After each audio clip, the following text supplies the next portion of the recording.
श्रीगणपत्यथर्वशीर्षम्। ॐ भद्रं कर्णेभिर्यजत्राः हरिः ॐ। नमस्ते गणपतये। त्वमेव प्रत्यक्षं तत्त्वमसि, त्वमेव केवलं कर्तासि, त्वमेव केवलं धर्तासि, त्वमेव केवलं हर्तासि, त्वमेव सर्वं खल्विदं ब्रह्मासि।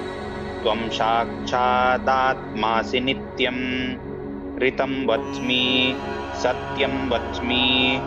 अवत्वं माम् अवक्तारम् अवश्रोतारम् अवदातारम् अवधातारम् अवानुचानमवशिष्यम् अवपश्चातात् अवपुरस्तात् अवोत्तरातात् अवदक्षिणातात् अवचोर्ध्वातात् अवाधरातात्।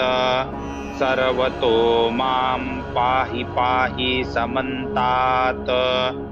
त्वं वाङ्मयस्त्वं चिन्मयः, त्वं आनन्दमयस्त्वं ब्रह्ममयः, त्वं सच्चिदानन्दाद्वितीयोऽसि, त्वं प्रत्यक्षं ब्रह्मासि, त्वं ज्ञानमयो विज्ञानमयोऽसि। सर्वं जगदिदं त्वत्तो जायते, सर्वं जगदिदं त्वत्तिष्ठति, सर्वं जगदिदं त्वयि लयमेष्यति, सर्वं जगदिदं त्वयि प्रत्येति। त्वं भूमिरापो नलो निलो नभः, त्वं चत्वारि वाक्पदानि, त्वं गुणत्रयातीतः, त्वं वस्तत्रयातीतः, त्वं देहत्रयातीतः, त्वं कालत्रयातीतः, त्वं मूलाधारस्थितोऽसि नित्यं।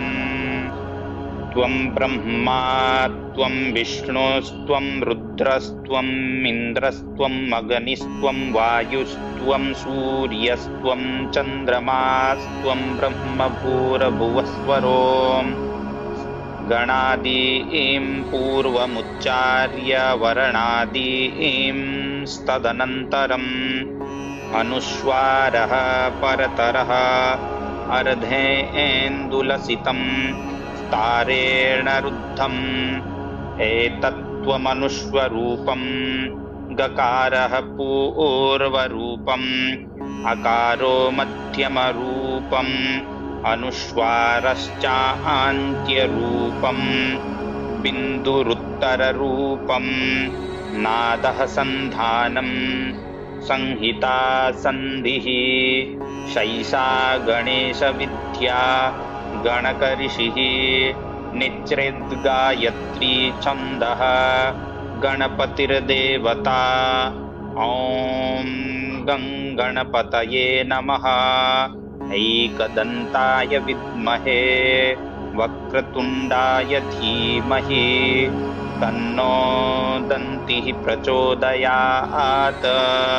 एकदन्तं चतुर्हस्तं पाशमङ्कुशधारिणं, रदं च वरदं हस्तैर्बिभ्राणं मूषकध्वजं, रक्तं लम्बोदरं शूर्पकर्णकं, रक्तवाशसं रक्तगन्धानुलिप्ताङ्गं, रक्तपुष्पैः सुपूजितं, भक्तानुकम्पिनं देवं जगत्कारणमच्युतम्।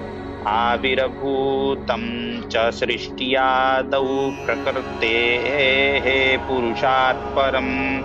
एवं ध्यायति यो नित्यं स योगी योगिनां वरः। नमो प्रातपतये नमो गणपतये नमः। प्रमथपतये नमस्ते स्तुलम्बोदरायैकदन्ताय विघ्ननाशिने शिवसुताय वरदमूर्तये नमः।